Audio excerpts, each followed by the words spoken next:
नया साल आने वाला था।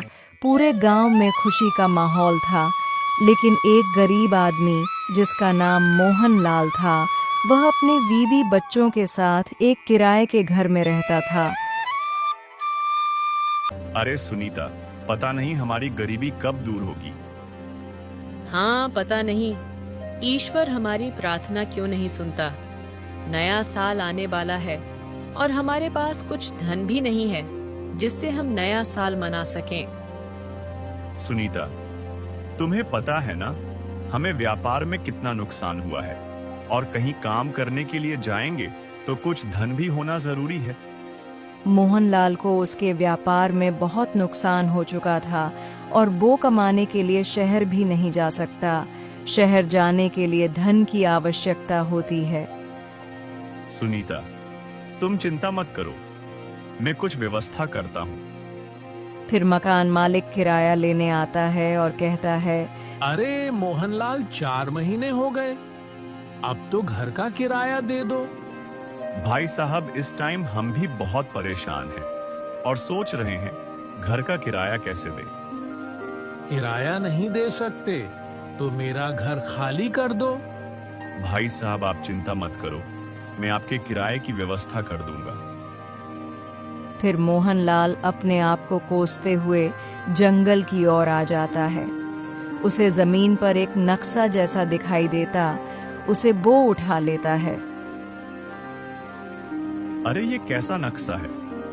लगता है किसी खजाने का नक्शा है। मोहनलाल को काफी वर्ष पुराना खजाने का नक्शा मिल जाता है।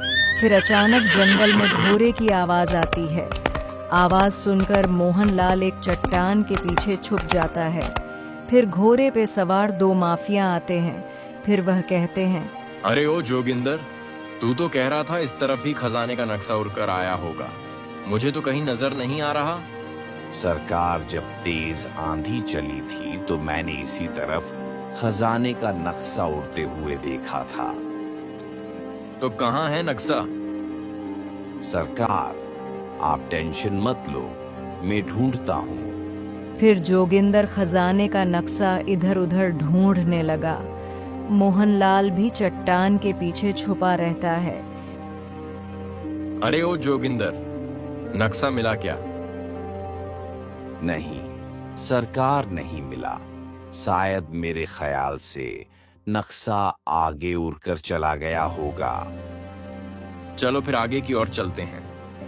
इतना कहकर दोनों माफिया जंगल के दूसरी ओर निकल जाते हैं। फिर मोहनलाल भी बाहर आ जाता है।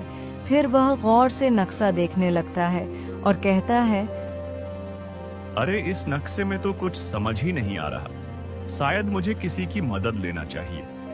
मोहनलाल पढ़ा लिखा नहीं था, इस वजह से उसे नक्शा समझ नहीं आ रहा था। फिर मोहनलाल आगे चलता है और कहता है, अरे ओ भैया, जरा रुकना भाई साहब। हाँ बोलिए। मुझे आपकी मदद की जरूरत है, क्या आप मेरी मदद करोगे? हाँ जरूर करूंगा, बताइए क्या काम है। फिर मोहनलाल इस आदमी को खजाने के नक्शे के बारे में सब कुछ बता देता है। खजाने के नक्शे को देखकर इस आदमी के मन में लालच आ गया और कहने लगा, ठीक है, मैं तुम्हारी मदद कर दूंगा, लेकिन मेरी एक शर्त है। मेरी एक छोटी सी शर्त है कि जो खजाना मिलेगा उसमें से आधा मेरा होगा। शर्त सुनकर मोहनलाल दंग रह गया, लेकिन कुछ समय सोचने के बाद वह कहता है, ठीक है भाई साहब, मुझे तुम्हारी शर्त मंजूर है। फिर दोनों नक्शे के अनुसार आगे चलते जाते हैं। तभी लालची आदमी सोचता है, अरे एक बार खजाना मेरे हाथ लग जाए फिर तो मोहनलाल को भी देख लूंगा। मोहनलाल को मारकर पूरा खजाना में ले लूंगा। इस आदमी की जाल में मोहनलाल पूरा फंस चुका था।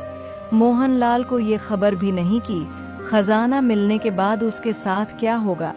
फिर दोनों खजाने के रास्ते पर आ जाते हैं। उन्हें एक सुरंग दिखाई देती है। फिर वह आदमी कहता है, अरे मोहनलाल देखो, ये सुरंग, इसमें खजाना है, इसमें हमें जाना होगा। फिर दोनों सुरंग के अंदर जाने वाले होते हैं। इतने एक सांप कोबरा निकल कर आता है। मोहनलाल भयभीत हो जाता है। वह पीछे हट जाता है। लेकिन यह आदमी खजाने के लिए कुछ भी कर सकता था। फिर यह आदमी पास ही में एक लाठी उठाता है और उस सांप को मारने जाता है। फिर सांप को गुस्सा आता है और इस आदमी को काट लेता है। अरे आह, मर गया रे।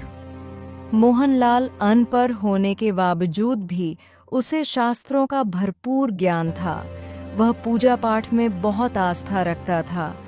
उसने सांप के सामने हाथ जोड़े और कहने लगा, प्रभु है सर्प देवता, मुझे माफ कर दीजिए। मैं यहाँ आपका खजाना लेने आया था। मैंने सोचा था कुछ गरीबों में बांट दूंगा और फिर मेरी गरीबी भी दूर हो जाएगी। मुझे माफ कर दीजिए महाराज। मोहनलाल की प्रार्थना सुनकर सांप महाराज ने सारा खजाना मोहनलाल को सौंप दिया। इस तरह मोहनलाल की सारी गरीबी दूर हो गई। दोस्तों, आपको हमारी वीडियो पसंद आती है तो अगली वीडियो के लिए वीडियो को लाइक और चैनल को सब्सक्राइब कर देना।